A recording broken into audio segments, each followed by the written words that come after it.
দেখবেন আল্লাহর কিছু বান্দা ঈদের দিন গোসল করে আর কান্না করে, ঈদের দিন আতর লাগায় আর কান্না করে, ঈদের দিন সেমাই খাইতে ডাকে, আল্লাহর বান্দা খায় না, রমজানের মোহাব্বতে খায় না। আরে না জানি আগামী বছর এই রমজানে বাঁচবো কিনা কোনো গ্যারান্টিও নাই।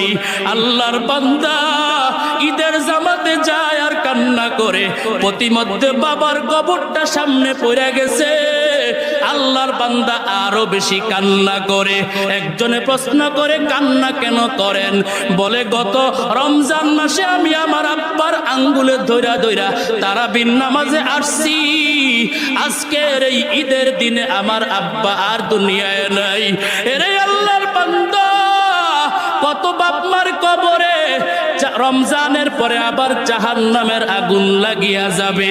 এজন্য বাবা মা ডাক দিয়া করে, সন্তান আমি মা ঠিক মতো সাহারি খাইছি না, ঠিক মতো ইফতারে প্লেটটা নিয়ে পয়সা পয়সা কান্না করছি।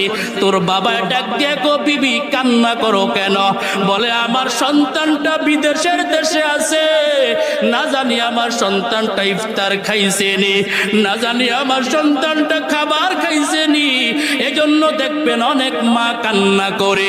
আল্লাহ পাক রব্বুল আলামিন আমাদের সকলকে রমজানের পবিত্রতা বজায় রেখে চলে, রমজানের রোজা আদায় করে, তারাবির নামাজের যথার্থ যত্ন করে, ইফতার সেহরিতে আল্লাহকে মহব্বত করে আমরা যেন সব সময় আয়োজন করতে পারি। আল্লাহ আমাদের সকলকে তৌফিক দেন, বলেন আমিন। আরো জোরে কোন আমিন।